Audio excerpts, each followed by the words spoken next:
ਵਾਹਿਗੁਰੂ ਜੀ ਕਾ ਖਾਲਸਾ ਵਾਹਿਗੁਰੂ ਜੀ ਕੀ ਫਤਿਹ। ਤੁਸੀਂ ਦੇਖ ਰਹੇ ਹੋ ਟੀਵੀ 84 ਤੇ ਮੈਂ ਸੁਖਵਿੰਦਰ ਸਿੰਘ ਹਾਜ਼ਰ ਹਾਂ ਅੱਜ ਦਾ ਫਾਲਟ ਲਾਈਨਸ ਪ੍ਰੋਗਰਾਮ ਲੈ ਕੇ। ਅੱਜ ਦੇ ਇਸ ਪ੍ਰੋਗਰਾਮ ਦੇ ਵਿੱਚ ਅਸੀਂ ਪੰਜਾਬ ਦੇ ਮਾਲਵੇ ਇਲਾਕੇ ਦੇ ਵਿੱਚ ਜਿਹੜੀ ਹੜ੍ਹਾਂ ਦੀ ਸਥਿਤੀ ਆ, ਕਿਉਂਕਿ ਜਿਹੜਾ ਹਮੇਸ਼ਾ ਹੀ ਹੜ੍ਹਾਂ ਦਾ ਪਾਣੀ ਆ ਪੰਜਾਬ ਦੇ ਵਿੱਚ ਉਹ ਕੰਢੀ ਇਲਾਕੇ ਤੋਂ ਹੁੰਦਾ ਹੋਇਆ ਜਿਹੜਾ ਆ ਤੇ ਮਾਲਵੇ ਦੇ ਇਲਾਕੇ ਤੇ ਮਾਰ ਕਰਦਾ ਆ।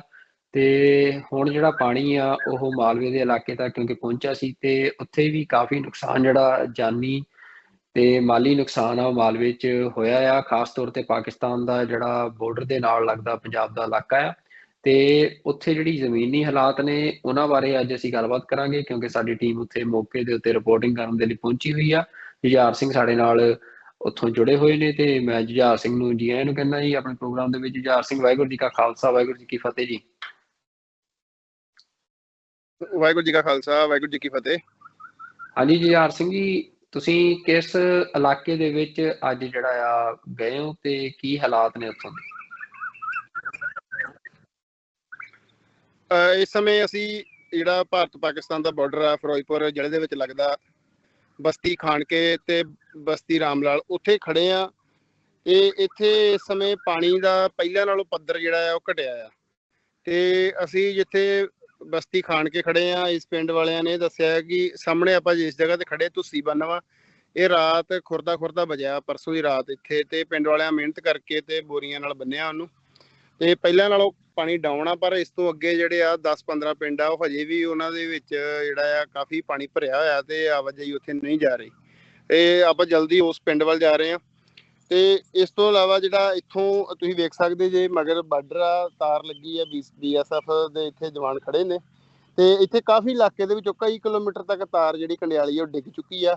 ਕੋਈ ਬਾਰਡਰ ਦਾ ਨਾਮੋ ਨਿਸ਼ਾਨ ਨਹੀਂ ਹੈ। ਸਾਹਮਣੇ ਸਾਨੂੰ ਪਾਕਿਸਤਾਨ ਦਾ ਇਲਾਕਾ ਸਾਫ਼ ਨਜ਼ਰ ਆ ਰਿਹਾ। ਇੱਥੋਂ ਦਰਿਆ ਜਿਹੜਾ ਆ ਸਤਲੁਜ ਇਹ ਪਾਕਿਸਤਾਨ ਦੇ ਵਿੱਚ ਦਾਖਲ ਹੋ ਕੇ ਕੁਝ ਪਿੰਡ ਛੱਡ ਕੇ ਦੁਬਾਰਾ ਫਿਰ ਭਾਰਤ ਚ ਆਉਂਦਾ ਹੈ ਤੇ ਫਜ਼ਿਲਕਾ ਜਲਾਲਾਬਾਦ ਵੱਲ ਨੂੰ ਵੱਧਦਾ ਆ। ਇੱਥੇ ਜਿਹੜੀ ਖਾਸ ਗੱਲ ਇਹ ਰਹੀ ਆ ਕਿ ਇੱਥੋਂ ਪਾਣੀ ਦਾ ਵਹਾਅ ਬਹੁਤ ਜ਼ਿਆਦਾ ਸੀ। ਇੱਕ ਵਾਰ ਤਾਂ ਤੁਸੀਂ ਬੰਨ ਟੱਪ ਚੱਲਿਆ ਸੀ, ਪਰ ਜਦੋਂ ਪਾਕਿਸਤਾਨ ਵੱਲੋਂ ਜਿਹੜੇ 10 ਫਲੱਡ ਗੇਟ ਆਪਣੇ ਖੋਲ੍ਹੇ ਗਏ ਉਹਨਾਂ ਦੇ ਕਰਕੇ ਜਿਹੜਾ ਆ ਫਜ਼ਿਲਕਾ ਦਾ ਇਲਾਕਾ, ਜਲਾਲਾਬਾਦ ਦਾ ਇਲਾਕਾ ਜਿੱਥੇ ਬਚਿਆ ਉਹਦੇ ਨਾਲ ਇਸ ਇਲਾਕੇ ਦੇ ਵਿੱਚ ਵੀ ਜਿਹੜਾ ਆ ਬੰਨਾਂ ਦੇ ਉੱਪਰ ਪ੍ਰੈਸ਼ਰ ਪਾਣੀ ਦਾ ਘਟਿਆ ਤੇ ਇਹ ਪਿੰਡ ਬਚ ਸਕੇ ਆ। ਤੇ ਹਜੇ ਤੱਕ ਸਰਕਾਰ ਵੱਲੋਂ ਕੋਈ ਉਦਾਂ ਦੀ ਮਦਦ ਨਹੀਂ ਪਹੁੰਚੀ ਜਿਹੋ ਜਿਹੀ ਪਹੁੰਚਣੀ ਚਾਹੀਦੀ ਸੀ। ਤੇ ਇਸ ਤੋਂ ਇਲਾਵਾ ਜਿਹੜਾ ਇਹ ਜਿਹੜਾ ਪਾਣੀ ਆ ਸਾਰਾ ਹਰੀਕਿਆਂ ਤੋਂ ਚੱਲ ਕੇ ਬਿਆਸ ਤੇ ਸਤਲੁਜ ਦਾ ਇਕੱਠਾ ਹੋ ਗਿਆ ਰਿਹਾ। ਪਰ ਜਿੱਥੇ ਦੋਵੇਂ ਦਰਿਆ ਇਕੱਠੇ ਹੁੰਦੇ ਆ ਉਸ ਤੋਂ ਬਿਲਕੁਲ ਪਿੱਛੇ ਸੁਲਤਾਨਪੁਰ ਲੋਧੀ ਦਾ ਇਲਾਕਾ, ਸ਼ਾਹਕੋਟ ਦਾ, ਲੋਹੀਆਂ ਖਾਸ ਦਾ ਇਲਾਕਾ, ਉੱਥੇ ਸਥਿਤੀ ਅਜੇ ਵੀ ਗੰਭੀਰ ਬਣੀ ਹੋਈ ਆ। ਉੱਥੇ ਪਾਣੀ ਜਿਹੜਾ ਆ ਉਹ ਕਾਫੀ ਪਿੰਡਾਂ ਦੇ ਵਿੱਚ ਮਾਰ ਕਰ ਚੁੱਕਾ। ਲੋਹੀਆਂ ਖਾਸ ਤੇ ਹੋਰ ਵੀ ਪਿੰਡ ਜਿਹੜੇ 2019 ਚ ਵੀ ਇਸ ਪਾਣੀ ਦੀ ਮਾਰ ਹੇਠ ਆਏ ਸੀ, ਹੁਣ ਦੁਬਾਰਾ ਉਹ ਪਿੰਡ ਫਿਰ ਇਸ ਪਾਣੀ ਦੀ ਮਾਰ ਹੇਠ ਆ। ਤਾਂ ਉੱਥੇ ਪਿੰਡ ਵਾਸੀ ਆਪਣੇ ਪੱਧਰ ਤੇ ਲੱਗੇ ਹੋਏ ਆ। ਜਿਹੜੀ ਵੱਡੀ ਸਮੱਸਿਆ ਇੱਥੇ ਉਹ ਆ ਰਹੀ ਆ ਕਿ ਪਸ਼ੂਆਂ ਦੇ ਚਾਰੇ ਦੀ ਸਮੱਸਿਆ, ਕਿਉਂਕਿ ਜਿਸ ਦਿਨ ਹੜ੍ਹ ਆਉਂਦਾ ਹੈ ਉਸ ਦਿਨ ਤਾਂ ਚਲੋ ਹਰ ਇੱਕ ਚੀਜ਼ ਦੀ ਘਾਟ ਵੱਜਦੀ ਆ, ਪਰ ਲੋਕ ਆਪ ਦਾ ਪ੍ਰਬੰਧ ਕਰ ਲੈਂਦੇ ਆ। ਸੰਸਥਾਵਾਂ ਵੀ ਜਿਹੜੀਆਂ ਆ ਉਹ ਮਨੁੱਖੀ ਮਦਦ ਲਈ ਪਹੁੰਚਦੀਆਂ, ਪਰ ਜਿਹੜਾ ਬੇਜ਼ਬਾਨੇ ਪਸ਼ੂਆਂ ਦੇ ਚਾਰੇ ਦੀ ਸਮੱਸਿਆ ਆ ਉਹ ਆਉਂਦੀ ਆ। ਕਿਉਂਕਿ ਤੂੜੀ ਤਾਂ ਸਭ ਦੀ ਜਿਹੜੀ ਆ ਉਹ ਜ਼ਮੀਨ ਤੇ ਹੀ ਆ, ਉਹ ਡੁੱਬਦੀ ਆ, ਉਹਦੇ ਕਰਕੇ ਚਾਰੇ ਦੀ ਸਮੱਸਿਆ ਆ ਰਹੀ ਹੈ ਫਿਲਹਾਲ। ਤੇ ਬਾਕੀ ਇਸ ਤੋਂ ਇਲਾਵਾ ਇਸ ਇਲਾਕੇ 'ਚ ਆਉਣ ਤੋਂ ਪਹਿਲਾਂ ਆਪਾਂ ਹਰੀਕੇ ਪੱਤਨ ਅੱਜ ਗਏ ਦੇਖਣ। ਉੱਥੋਂ 2 ਨਹਿਰਾਂ ਨਿਕਲਦੀਆਂ, ਇੱਕ ਸਰਹੰਦ ਫੀਡਰ, ਦੂਸਰੀ ਰਾਜਸਥਾਨ ਫੀਡਰ, ਜਿਹਨੂੰ ਇੰਦਰਾ ਗਾਂਧੀ ਕਨਾਲ ਕਿਹਾ ਜਾਂਦਾ ਆ। ਸਰਹੰਦ ਫੀਡਰ ਦੇ ਵਿੱਚ ਪਾਣੀ ਘੱਟ ਆ ਬਿਲਕੁਲ, ਪਰ ਜਿਹੜੀ ਦੂਸਰੀ ਆ ਰਾਜਸਥਾਨ ਵਾਲੀ ਇੰਦਰਾ ਗਾਂਧੀ ਕਨਾਲ ਉਹ ਬਿਲਕੁਲ ਬੰਦ ਕੀਤੀ ਹੋਈ ਆ ਤੇ ਉਹਦੇ ਵਿੱਚ ਅੱਧਾ ਕਿਲੋਮੀਟਰ ਦੇ ਕਰੀਬ ਰਕਬੇ ਦੇ ਵਿੱਚ ਮਿੱਟੀ ਤੇ ਜੁਝਾਰ ਸਿੰਘ ਦਾ ਸ਼ਾਇਦ ਨੈਟਵਰਕ ਦੀ ਜਿਹੜੀ ਸਮੱਸਿਆ ਆ ਉਹ ਆ ਰਹੀ ਆ ਤੇ ਜਦੋਂ ਤੱਕ ਉਹ ਦੁਬਾਰਾ ਲਾਈਨ ਦੇ ਉੱਤੇ ਜੁੜਦੇ ਆ ਉਦੋਂ ਤੱਕ ਜਿਹੜੀ ਸਥਿਤੀ ਆ ਉਹਦੇ ਬਾਰੇ ਅਸੀਂ ਗੱਲ ਕਰ ਲੈਂਦੇ ਆ ਕਿ ਪੰਜਾਬ ਦੇ ਵਿੱਚ ਜਿਹੜੀ ਹੜ੍ਹਾਂ ਦੀ ਸਥਿਤੀ ਆ ਉਸ ਦੇ ਨਾਲ ਵੱਡਾ ਜਿਹੜਾ ਮਾਲੀ ਨੁਕਸਾਨ ਤਾਂ ਬਹੁਤ ਜ਼ਿਆਦਾ ਹੋਇਆ। ਫਸਲਾਂ ਦਾ ਨੁਕਸਾਨ ਹੋਵੇ, ਜਿਵੇਂ ਚਾਰੇ ਦੀ ਗੱਲ ਜੁਝਾਰ ਕਰ ਰਿਹਾ, ਤੇ ਡੰਗਰ ਪਸ਼ੂ ਦਾ ਵੀ ਬਹੁਤ ਜ਼ਿਆਦਾ ਨੁਕਸਾਨ ਹੋਇਆ। ਪਰ ਪੰਜਾਬ ਨੇ ਆਪਣੀ ਜਿਹੜੀ ਇੱਕ ਅਸੀਂ ਕਹਿ ਸਕਦੇ ਹਾਂ ਕਿ ਮਿਲ ਕੇ ਕੰਮ ਕਰਨ ਦੀ ਜਿਹੜੀ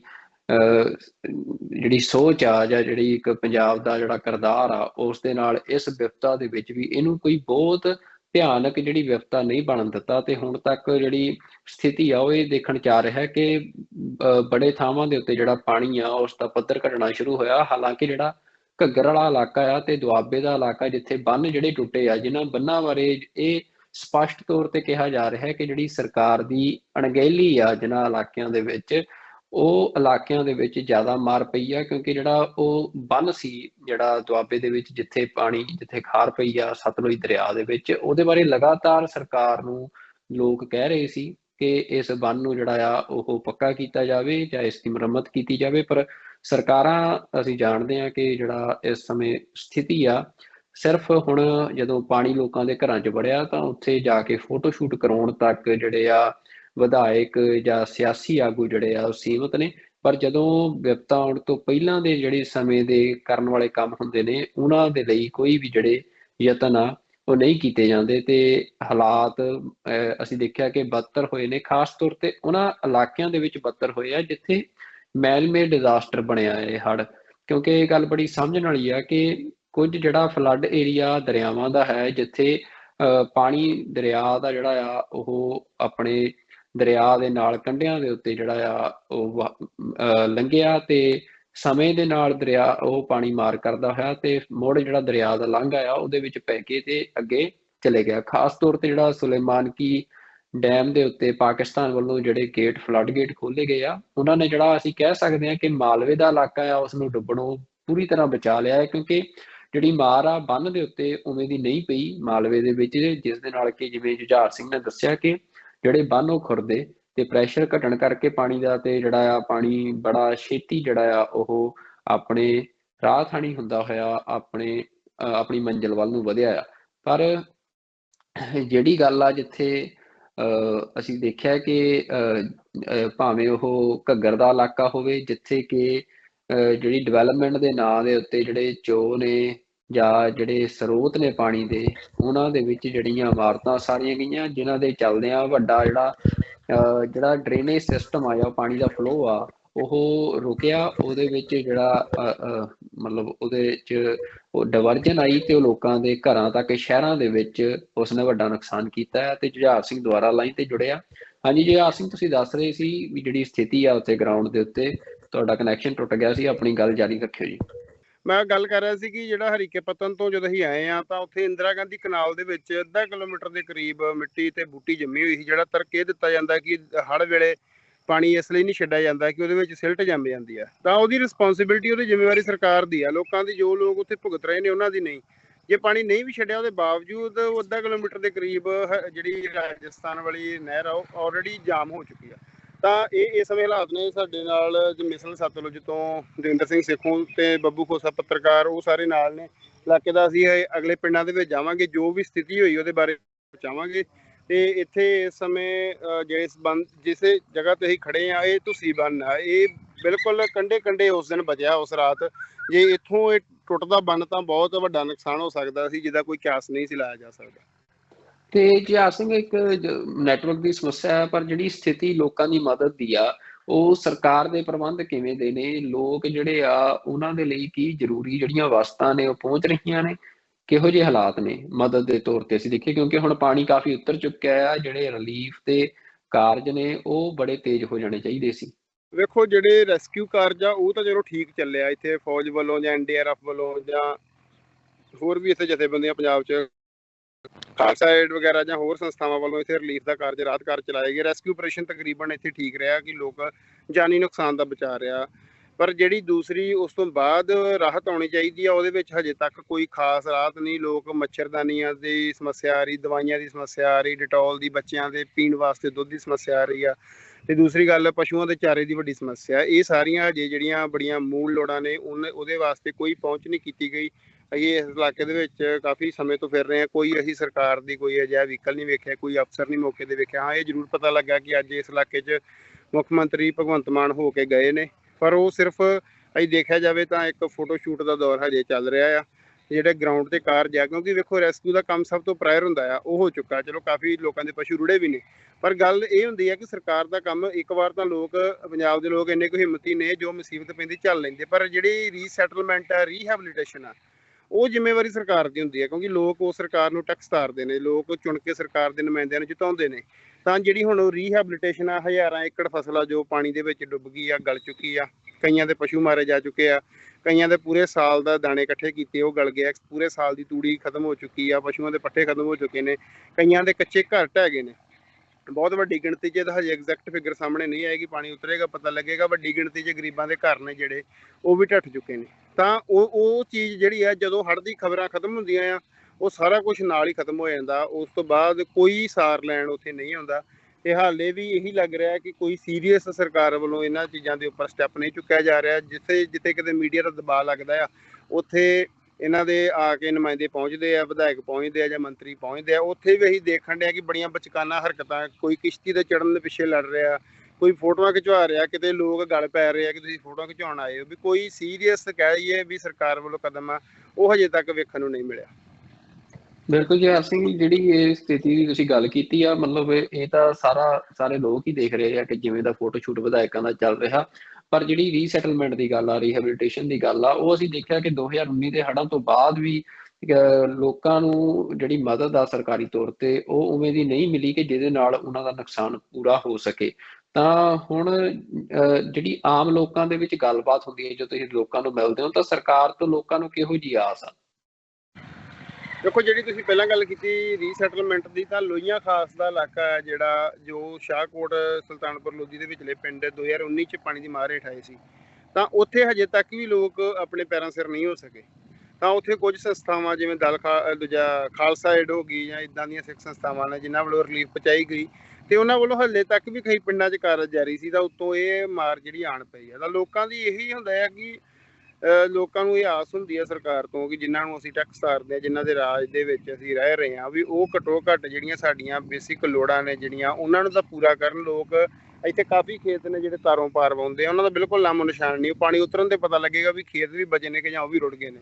ਤਾਂ ਇਹ ਸਾਰੀਆਂ ਚੀਜ਼ਾਂ ਮੁਸ਼ਕਲਾਂ ਦੇ ਨਾਲ ਲੋਕ ਇਹਨਾਂ ਬਾਰਡਰਾਂ ਤੇ ਰਹਿ ਰਹੇ ਨੇ, ਦਰਿਆਵਾਂ ਤੇ ਰਹਿ ਰਹੇ ਨੇ। ਤਾਂ ਇਹ ਸਰਕਾਰ ਦੀ ਜ਼ਿੰਮੇਵਾਰੀ ਆ ਕਿ ਪੈਰੀਫਰੀ ਏਰੀਆ ਦੇ ਵਿੱਚ ਰਹਿ ਰਹੇ ਲੋਕਾਂ ਦੀ ਜਿਹੜੀ ਆ ਜੀਵਨ ਬਸਰ ਦਾ ਪੂਰੀ ਤਰ੍ਹਾਂ ਖਿਆਲ ਰੱਖਿਆ ਜਾਵੇ। ਤਾਂ ਲੋਕ ਇਹ ਤਵੱਕੋਂ ਕਰਦੇ ਆ ਕਿ ਉਹਨਾਂ ਦੀ ਜਿੰਨੀਆਂ ਫਸਲਾਂ ਦਾ ਨੁਕਸਾਨ ਹੋਇਆ ਉਹਦਾ ਮੁਆਵਜ਼ਾ ਦਿੱਤਾ ਜਾਵੇ। ਕਈ ਖੇਤ ਬਰਬਾਦ ਹੋ ਚੁੱਕੇ ਨੇ, ਕਿਤੇ ਬਹੁਤ ਖੋਰਾ ਲੱਗ ਚੁੱਕਾ, ਕਿਤੇ 10-10 ਫੁੱਟ ਮਿੱਟੀ ਜਮ੍ਹਾਂ ਹੋ ਚੁੱਕੀ ਆ। ਤਾਂ ਜਿੱਥੇ 10-15 ਫੁੱਟ ਮਿੱਟੀ ਜਮ੍ਹਾਂ ਹੋ ਚੁੱਕੀ, ਉਹ ਮਾਈਨਿੰਗ ਲਾਅ ਦੇ ਕਾਰਨ ਹਜੇ ਇਹ ਕਾਨੂੰਨ ਹੈ ਕਿ ਲੋਕ ਖੁਦ ਮਿੱਟੀ ਰੇਤ ਚੁੱਕ ਨਹੀਂ ਸਕਦੇ। ਤਾਂ ਉਹਨਾਂ ਦੇ ਟਰਾਲੀਆਂ ਟਰੈਕਟਰ ਜ਼ਬਤ ਹੁੰਦੇ ਆ ਜੇ ਉਹ ਆਪ ਮਿੱਟੀ ਰੇਤਾ ਚੁੱਕ ਕੇ ਕਿਤੇ ਵੇਚਦੇ ਆ। ਤਾਂ ਉਹਨਾਂ ਵਾਸਤੇ ਦੋਹਰੀ ਸਮੱਸਿਆ ਬਣੀ ਹੋਈ ਆ। ਬਾਕੀ ਅਸਲ ਸਥਿਤੀ ਦਾ ਅੰਦਾਜ਼ਾ ਜੇ ਪਾਣੀ ਲੱਥਣ ਤੋਂ ਬਾਅਦ ਲੱਗੇਗਾ। ਮੇਰੇ ਪਿੱਛੇ ਸਾਰੇ ਖੇਤ ਨੇ ਜੋ ਤੁਸੀਂ ਦੇਖ ਰਹੇ ਹੋ, ਤੇ ਇੱਥੇ ਪੋਲ ਦਿਖ ਰਹੇ ਨੇ, ਕਿਤੇ ਮੋਟਰਾਂ ਦਿਖ ਰਹੀਆਂ ਨੇ, ਰਸਤੇ ਰੁੜ ਚੁੱਕੇ ਨੇ ਜਿਹੜੇ ਕੱਚੇ ਲੋਕਾਂ ਨੇ ਪਾਏ ਹੋਏ ਨੇ। ਤਾਂ ਲੋਕ ਇਹ ਆਸ ਕਰਦੇ ਆ ਕਿ ਉਹਨਾਂ ਨੂੰ ਹਰ ਤਰ੍ਹਾਂ ਦੀ ਸਹੂਲਤ ਜਿਹੜੀ ਆ, ਉਹਨਾਂ ਦਾ ਮਾਲ ਡੰਗਰ ਆ ਜਿਹੜਾ ਉਹ ਬਚਿਆ ਰਵੇ। ਉਹਨਾਂ ਦੇ ਬੱਚਿਆਂ ਵਾਸਤੇ ਉਹਨਾਂ ਨੂੰ ਮੱਛਰਦਾਨੀਆਂ ਜਿਹੜੀਆਂ, ਰਾਤ ਦੇ ਸਮੇਂ ਮੱਛਰ ਬਹੁਤ ਜ਼ਿਆਦਾ ਇਸ ਇਲਾਕੇ 'ਚ ਹੋ ਚੁੱਕਾ, ਹੋਰ ਕਈ ਬਿਮਾਰੀਆਂ ਦਾ ਲੋਕਾਂ ਨੂੰ ਸਾਹਮਣਾ ਕਰਨਾ ਪੈ ਰਿਹਾ। ਤਾਂ ਸਰਕਾਰ ਇਹਨਾਂ ਚੀਜ਼ਾਂ ਦੇ ਉੱਪਰ ਜਿਹੜਾ ਆ ਉਹ ਤਨਦੇਹੀ ਦੇ ਨਾਲ ਕੰਮ ਕਰੇ। ਬਿਲਕੁਲ, ਬਹੁਤ ਧੰਨਵਾਦ ਜੀ ਸਿੰਘ ਜੀ ਤੁਹਾਡਾ। ਤੇ ਤੁਸੀਂ ਜਿਹੜਾ ਅੱਗੇ ਹੋਰ ਜਾਣਕਾਰੀ ਆ ਇੱਥੋਂ ਉੱਤਰ ਕਰਕੇ ਤੇ ਫਿਰ ਅਸੀਂ ਗੱਲਬਾਤ ਕਰਾਂਗੇ। ਤੇ ਤੁਸੀਂ ਜਿਹੜੀ ਰਿਪੋਰਟਿੰਗ ਆ ਉਹ ਕਰੋ ਜੀ। ਧੰਨਵਾਦ ਤੁਹਾਡਾ ਸਾਡੇ ਨਾਲ ਲਈ। ਵਾਹਿਗੁਰੂ ਜੀ ਕਾ ਖਾਲਸਾ, ਜੀ ਕੀ ਫਤਿਹ ਜੀ। ਅਸੀਂ ਲਗਾਤਾਰ ਜਿਹੜੇ ਪ੍ਰੋਗਰਾਮ ਕਰ ਰਹੇ ਹਾਂ, ਇਹਦੇ ਵਿੱਚ ਜਿੱਥੇ ਅਸੀਂ ਤੁਹਾਡੇ ਤੱਕ ਸਹੀ ਜਾਣਕਾਰੀ ਪਹੁੰਚਾਉਣ ਦੀ ਕੋਸ਼ਿਸ਼ ਕਰ ਰਹੇ ਹਾਂ, ਉਸ ਦੇ ਨਾਲ ਹੀ ਇਹ ਵੀ ਸਮਝਾਉਣ ਦੀ ਕੋਸ਼ਿਸ਼ ਕਰ ਰਹੇ ਹਾਂ ਕਿ ਜਿਹੜਾ ਪੰਜਾਬ ਦੀ ਸੱਭਿਅਤਾ ਤੇ ਵੱਡਾ ਖਤਰਾ ਮੰਡਰਾ ਰਿਹਾ ਆ, ਜਾਂ ਜੋ ਚੁਣੌਤੀ ਪੰਜਾਬ ਨੂੰ ਆ ਰਹੀ ਆ, ਉਸ ਦੇ ਲਈ, ਉਸ ਨਾਲ ਨਜਿੱਠਣ ਲਈ ਸਾਨੂੰ ਤਿਆਰ ਹੋਣਾ ਚਾਹੀਦਾ ਹੈ। ਜਿਵੇਂ ਪਿਛਲੇ ਪ੍ਰੋਗਰਾਮਾਂ 'ਚ ਮੈਂ ਗੱਲ ਕੀਤੀ ਸੀ ਕਿ ਇਹ ਜਿਹੜੇ ਹੜ੍ਹ ਨੇ, ਇਹ ਪੰਜਾਬ ਦੇ ਲਈ ਇੱਕ ਨੋਰਮਲ ਚੀਜ਼ ਬਣਨ ਵਾਲੇ ਨੇ, ਕਿਉਂਕਿ ਅਗਲੇ ਸਮੇਂ ਦੇ ਵਿੱਚ ਪੰਜਾਬ ਦੇ ਦਰਿਆਵਾਂ ਦੇ ਵਿੱਚ ਇਸ ਤਰ੍ਹਾਂ ਦੇ ਹੜ੍ਹ ਆਉਣ ਦੀਆਂ ਵੱਡੀਆਂ ਸੰਭਾਵਨਾਵਾਂ ਨੇ। ਤੇ ਇਹ ਹੜ੍ਹ ਜਿਹੜੇ ਆ, ਇਹਨਾਂ ਨੂੰ ਕੋਈ ਵੀ ਜਿਹੜਾ ਅਸੀਂ ਕਹੀਏ ਕਿ ਡੈਮ ਬਣਾ ਕੇ ਜਾਂ ਕਿਸੇ ਤਰ੍ਹਾਂ ਦੇ ਨਾਲ ਪਾਣੀ ਰੋਕ ਕੇ ਕਿਤੇ ਇਹਨਾਂ ਨੂੰ ਨਹੀਂ ਰੋਕਿਆ ਜਾ ਸਕਦਾ। ਇਸ ਵਾਰ ਵੀ ਅਸੀਂ ਦੇਖਿਆ ਕਿ ਜਿਹੜਾ ਹਿਮਾਚਲ ਪ੍ਰਦੇਸ਼ ਇਹ ਦਾਅਵਾ ਕਰਦਾ ਸੀ ਕਿ ਅਸੀਂ ਪਾਣੀ ਦੇ ਉੱਤੇ ਸੈਸ ਲਾਵਾਂਗੇ, ਇਹ ਪਾਣੀ ਪੰਜਾਬ ਨੂੰ ਹਿਮਾਚਲ ਤੋਂ ਆਉਂਦਾ ਆ, ਉਹ ਵੀ ਪਾਣੀ ਨੂੰ, ਮਤਲਬ ਪਾਣੀ ਦੇ ਅੱਗੇ ਸਾਰੇ ਹਾਰ ਜਾਂਦੇ ਆ। ਪਾਣੀ ਦੇ ਅੱਗੇ ਵੱਡੇ ਵੱਡੇ ਪਹਾੜ ਡੋਲ ਜਾਂਦੇ ਆ, ਤੇ ਉਹ ਸਾਰੇ ਪਾਣੀ ਦਾ ਜਿਹੜਾ ਕੁਦਰਤੀ, ਕਿਉਂਕਿ ਫਲੋ ਆ ਉਹ ਪੰਜਾਬ ਵੱਲ ਨੂੰ ਆ, ਤੇ ਇਸੇ ਲਈ ਜਿਹੜਾ ਪੰਜਾਬ ਰਾਈਪੇਰੀਅਨ ਸਿਧਾਂਤ ਦੇ ਮੁਤਾਬਕ ਉਹ ਪਾਣੀ ਦਾ ਅਸਲ ਮਾਲਕ ਆ, ਕਿਉਂਕਿ ਪਾਣੀ ਦਾ ਜਿਹੜਾ ਕੁਦਰਤੀ ਫਲੋ ਆ ਉਹ ਪੰਜਾਬ ਵੱਲ ਨੂੰ ਆਉਂਦਾ ਆ। ਤੇ ਇਸ ਦੇ ਨਾਲ ਹੀ ਜਿਹੜਾ ਇਹ ਵੀ ਦੇਖਣ 'ਚ ਮਿਲਿਆ ਕਿ ਹਰਿਆਣਾ, ਰਾਜਸਥਾਨ ਜਿਹੜੇ ਕਿ ਪੰਜਾਬ ਦੇ ਪਾਣੀਆਂ ਦੇ ਉੱਤੇ ਮਾਲਕੀ ਦਾ ਦਾਅਵਾ ਕਰਦੇ ਆ, ਉਹ ਕਿਵੇਂ ਹੱਥ ਖੜੇ ਕਰ ਗਏ। ਇਸ ਵਾਰ ਜਿਹੜਾ ਹੜ੍ਹਾਂ ਦਾ ਪਾਣੀ ਸੀ ਉਸ ਨੂੰ ਆਪਣੀਆਂ ਨਹਿਰਾਂ ਦੇ ਵਿੱਚ ਵੀ ਜਿਹੜਾ ਲੈਣ ਦੀ ਬਜਾਏ, ਕਿ ਹਾਲਾਂਕਿ ਉਹਨਾਂ ਨਹਿਰਾਂ ਦੇ ਵਿੱਚ ਪਾਣੀ ਛੱਡ ਕੇ ਪਾਣੀ ਦਾ ਜਿਹੜਾ ਪੱਧਰ ਆ ਉਸ ਨੂੰ ਘਟਾਇਆ ਜਾ ਸਕਦਾ ਸੀ, ਉਸ ਦੀ ਮਾਰ ਨੂੰ ਘਟਾਇਆ ਜਾ ਸਕਦਾ ਸੀ, ਪਰ ਉਹਨਾਂ ਨੇ ਜਿਹੜਾ ਪਾਣੀ ਆ ਉਹ ਲੈਣ ਤੋਂ ਇਨਕਾਰ ਕਰ ਦਿੱਤਾ। ਅਸੀਂ ਦੇਖਿਆ ਕਿ ਜਦੋਂ ਪਾਕਿਸਤਾਨ ਨੇ, ਜਿਵੇਂ ਸੁਲੇਮਾਨ ਕੀ ਜਿਹੜੇ ਡੈਮ ਦੇ ਉੱਤੋਂ ਫਲੱਡ ਗੇਟ ਖੋਲ੍ਹਿਆ ਤਾਂ ਉਸ ਦਾ ਇੱਕ ਕਿੰਨਾ ਜਿਹੜਾ ਚੰਗਾ ਅਸਰ ਆ ਸਥਿਤੀ ਨੂੰ ਕਾਬੂ ਕਰਨ ਦੇ ਵਿੱਚ ਉਹ ਪਿਆ, ਤੇ ਤੁਹਾਨੂੰ ਮਾਲਵੇ ਦਾ ਜਿਹੜਾ ਉਹ ਇਲਾਕਾ ਆ ਸਾਰਾ ਜਿਹੜਾ ਕਿ ਉਸ ਕਾਰਨ ਬਚਿਆ ਆ, ਉਹਦੇ ਬਾਰੇ ਅੱਜ ਅਸੀਂ ਤੁਹਾਨੂੰ ਜਾਣਕਾਰੀ ਦਿੱਤੀ ਆ। ਤਾਂ ਜਿਹੜਾ ਪੰਜਾਬ ਦੀਆਂ ਸਟੇਟਸ ਦਾ ਆਪਸ ਦੇ ਵਿੱਚ ਕੋਆਪਰੇਸ਼ਨ ਆ, ਉਹ ਕਿਵੇਂ ਅਸੀਂ ਦੇਖਿਆ ਕਿ ਜਦੋਂ ਤਾਂ ਪੰਜਾਬ ਤੋਂ ਲੁੱਟਣ ਦੀ ਗੱਲ ਆਉਂਦੀ ਆ, ਪੰਜਾਬ ਦੇ ਜਿਹੜੇ ਸਰੋਤ ਨੇ ਉਹਨਾਂ ਦੀ ਲੁੱਟ ਕਰਨ ਦੀ ਗੱਲ ਆਉਂਦੀ ਆ, ਉਦੋਂ ਕਿਵੇਂ ਜਿਹੜੀ ਨੈਸ਼ਨਲਿਸਟਿਕ ਭਾਵਨਾ ਆ, ਰਾਸ਼ਟਰਵਾਦੀ ਭਾਵਨਾ ਆ, ਉਸ ਦਾ ਢੰਡੋਰਾ ਪਿੱਟਿਆ ਜਾਂਦਾ ਹੈ ਕਿ ਜਿਹੜੇ ਸਰੋਤ ਨੇ ਜੀ ਉਹ ਸਾਰੇ ਰਾਸ਼ਟਰ ਦੇ, ਸਾਰੇ ਦੇਸ਼ ਦੇ ਸਾਂਝੇ ਨੇ।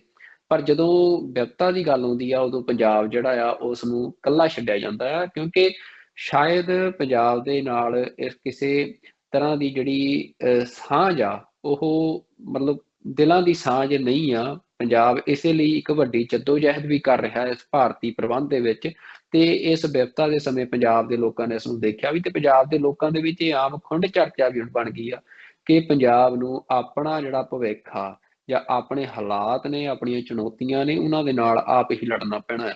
ਤਾਂ ਇਸ ਦੇ ਨਾਲ ਜਿੱਥੇ ਇਹ ਮਸਲੇ ਬੜੇ ਗੰਭੀਰ ਨੇ, ਇਹਨਾਂ ਬਾਰੇ ਸੋਚਣ ਦੀ ਲੋੜ ਆ ਪੰਜਾਬ ਦੇ ਲੋਕਾਂ ਨੂੰ, ਤੇ ਉਸ ਦੇ ਨਾਲ ਇਹ ਵੀ ਸੋਚਣਾ ਚਾਹੀਦਾ ਹੈ ਕਿ ਜਿਹੜੇ ਇਹ ਦਰਿਆ ਨੇ, ਇਹ ਦਰਿਆ ਪੰਜਾਬ ਦਾ ਇੱਕ ਅੰਗ ਨੇ, ਤੇ ਇਹਨਾਂ ਦਰਿਆਵਾਂ ਦੇ ਵਿੱਚ ਜਿਹੜਾ ਹੜ੍ਹ ਆਉਂਦਾ ਆ ਉਸ ਨੂੰ, ਜਿਵੇਂ ਬਜ਼ੁਰਗਾਂ ਨੇ, ਸਿਆਣਿਆਂ ਨੇ, ਸਾਡੀਆਂ ਪਿਛਲੀਆਂ ਪੀੜ੍ਹੀਆਂ ਨੇ ਇੱਥੇ ਸਰਵਾਈਵ ਕੀਤਾ, ਵਧੀਆ ਤਰੀਕੇ ਦੇ ਨਾਲ ਇਸ ਪਾਣੀ ਨੂੰ ਵਰਤਿਆ, ਉਵੇਂ ਕਿਵੇਂ ਅਸੀਂ ਜਿਹੜਾ ਇਸ ਪਾਣੀ ਨੂੰ ਵਧੀਆ ਤਰੀਕੇ ਨਾਲ ਵਰਤ ਸਕਦੇ ਹਾਂ, ਤੇ ਜਿਹੜੇ ਦਰਿਆਵਾਂ ਦੀ ਇੱਜ਼ਤ ਕਰਦੇ ਹਾਂ, ਜਿਹੜੀ ਕੁਦਰਤ ਆ ਉਸ ਦਾ ਸਤਿਕਾਰ ਕਰਦੇ ਹਾਂ, ਕਿਵੇਂ ਅਜਿਹਾ ਪ੍ਰਬੰਧ ਸਿਰਜ ਸਕਦੇ ਹਾਂ ਕਿ ਜਿਹੜੇ ਸਾਡੇ ਚੋਅ ਨੇ, ਨਦੀਆਂ, ਨਾਲੇ ਨੇ, ਉਹਨਾਂ ਦੇ ਵਿੱਚ ਉਹਨਾਂ ਦੇ ਜਿਹੜੇ ਲਾਂਘੇ ਨੇ ਉਹਨਾਂ ਦੇ ਉੱਤੇ ਰੋਕਾਂ ਨਾ ਲਾਈਆਂ ਜਾਣ, ਉਹਨਾਂ ਦੇ ਉੱਤੇ ਕਿਸੇ ਤਰ੍ਹਾਂ ਦੀ ਜਿਹੜੀ ਉਸਾਰੀ ਆ ਉਹ ਨਾ ਕੀਤੀ ਜਾਵੇ, ਤਾਂ ਕਿ ਜਿਹੜੇ ਪਾਣੀ ਦਾ ਵਹਾਅ ਆ ਉਸ ਦੇ ਵਿੱਚ ਕੋਈ ਰੋਕ ਨਾ ਲੱਗੇ। ਤੇ ਇਸ ਤੋਂ ਇਲਾਵਾ ਪੰਜਾਬ ਦੇ ਜਿਹੜੇ ਡੈਮ ਨੇ, ਜਿਹੜੇ ਪੰਜਾਬ ਦੇ ਕੰਢਿਆਂ ਦੇ ਉੱਤੇ ਵੱਡੇ ਡੈਮ ਭਾਰਤ ਵੱਲੋਂ ਬਣਾਏ ਗਏ ਆ, ਉਹਨਾਂ ਬਾਰੇ ਵੀ ਹੁਣ ਵੱਡੀ ਚਰਚਾ ਛਿੜੀ ਆ। ਜਿਵੇਂ ਬੀਤੇ ਕੱਲ ਅਸੀਂ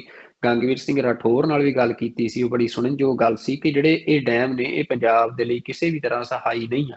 ਅੱਜ ਤੱਕ ਇਹਨਾਂ ਡੈਮਾਂ ਨੇ ਪੰਜਾਬ ਨੂੰ ਜਿਹੜਾ ਆ ਉਹ ਨਾ ਮਤਲਬ ਸਾਧਨਾ ਪੱਖੋਂ ਕੁਝ ਵੀ ਨਹੀਂ ਦਿੱਤਾ, ਬਲਕਿ ਜੇ ਪੰਜਾਬ ਨੂੰ ਇਹਨਾਂ ਡੈਮਾਂ ਤੋਂ ਮਿਲੇ ਨੇ ਤਾਂ ਉਹ ਹੜ੍ਹ ਮਿਲੇ, ਕਿਉਂਕਿ ਵੱਡੇ ਪੱਧਰ ਤੇ ਇਹਨਾਂ ਡੈਮਾਂ ਦੇ ਵਿੱਚ ਜਿਹੜਾ ਪਾਣੀ ਆ ਉਹ ਜਮ੍ਹਾਂ ਹੁੰਦਾ ਆ, ਤੇ ਉਹ ਜਿਹੜਾ ਪਾਣੀ ਜਮ੍ਹਾਂ ਕੀਤਾ ਜਾਂਦਾ ਆ ਉਹ ਫਲੱਡ ਕੰਟਰੋਲ ਦੇ ਇਰਾਦੇ ਨਾਲ ਨਹੀਂ ਕੀਤਾ ਜਾਂਦਾ। ਉਹ ਪਾਣੀ ਸਿਰਫ ਤੇ ਸਿਰਫ ਭਾਰਤ ਦੇ ਬਾਕੀ ਖਿੱਤਿਆਂ ਨੂੰ ਬਿਜਲੀ ਪ੍ਰੋਵਾਈਡ ਕਰਨ ਦੇ ਲਈ ਉਹ ਪਾਣੀ ਜਮ੍ਹਾਂ ਕੀਤਾ ਜਾਂਦਾ ਆ। ਤੇ ਇੱਕ ਸਮਾਂ ਆਉਂਦਾ ਜਦੋਂ ਕੁਝ ਦਿਨਾਂ ਦੀ ਜ਼ਿਆਦਾ ਬਰਸਾਤ ਪਹਾੜਾਂ 'ਚ ਹੁੰਦੀ ਆ, ਤੇ ਇਹਨਾਂ ਡੈਮਾਂ ਦੇ ਵਿੱਚ ਜਿਹੜਾ ਪਾਣੀ ਉਹ ਬੜੀ ਤੇਜ਼ੀ ਦੇ ਨਾਲ ਵੱਧਦਾ, ਤੇ ਫਿਰ ਉਹ ਜਿਹੜੇ ਫਲੱਡ ਗੇਟ ਆ ਉਹ ਖੋਲ ਕੇ ਤੇ ਪੰਜਾਬ ਜਿਹੜਾ ਆ ਉਹਨਾਂ ਦੇ ਵਿੱਚ ਪੰਜਾਬ ਦੇ ਵਿੱਚ ਹੜ੍ਹ ਲਿਆਂਦੇ ਜਾਂਦੇ ਆ।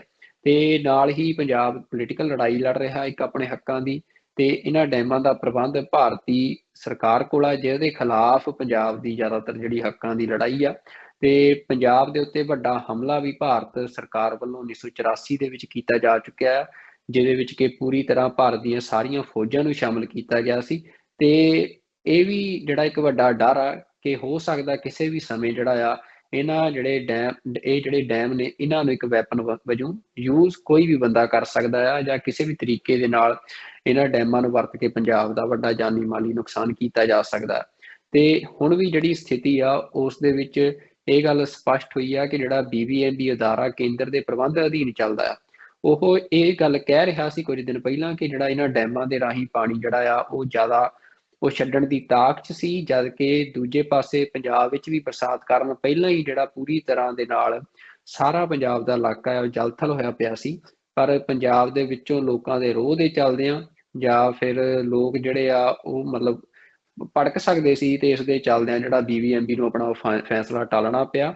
ਤੇ ਹੁਣ ਵੀ ਜਿਹੜੀ ਸਥਿਤੀ ਇਹ ਆ ਕਿ ਇਹਨਾਂ ਡੈਮਾਂ ਦੇ ਵਿੱਚ ਪਿਛਲੇ ਸਾਲਾਂ ਦੇ ਮੁਕਾਬਲੇ ਜਿਹੜਾ ਪਾਣੀ ਦਾ ਪੱਧਰ ਆ ਉਹ ਬਹੁਤ ਜ਼ਿਆਦਾ ਆ। ਟ੍ਰਿਬਿਊਨ ਦੀ ਜਿਹੜੀ ਲੇਟੈਸਟ ਰਿਪੋਰਟ ਆ ਉਹਦੇ ਮੁਤਾਬਕ ਪਿਛਲੇ 10 ਸਾਲਾਂ ਦੀ ਐਵਰੇਜ ਨਾਲੋਂ ਜਿਹੜੇ ਡੈਮ ਨੇ ਇਹ ਉਹਨਾਂ ਦੇ ਵਿੱਚ 64% ਜ਼ਿਆਦਾ ਪਾਣੀ ਹੈ ਜੇ ਅੱਜ ਦੇ ਦਿਨ ਦੇ ਮੁਤਾਬਕ ਦੇਖਣਾ ਹੋਵੇ। ਤਾਂ ਇਹ ਸਥਿਤੀ ਵੀ ਜਿਹੜੀ ਆ ਇੱਕ ਬੜੀ ਖਤਰਨਾਕ ਬਣੀ ਹੋਈ ਆ। ਜੇ ਪ੍ਰਮਾਤਮਾ ਅੱਗੇ ਅਰਦਾਸ ਆ ਕਿ ਅਗਲੇ ਦਿਨਾਂ ਦੇ ਵਿੱਚ ਪੰਜਾਬ ਦੇ ਵਿੱਚ ਜਿਹੜਾ ਮੀਂਹ ਆ ਉਹ ਨਾ ਪਵੇ, ਤਾਂ ਕਿ ਜਿਹੜਾ ਇਹ ਪਾਣੀ ਆ ਇਸ ਦਾ ਪੱਧਰ ਲਗਾਤਾਰ ਘਟਦਾ ਜਾਏ ਤੇ ਪਾਣੀ ਡਰੇਨ ਹੋ ਜੇ।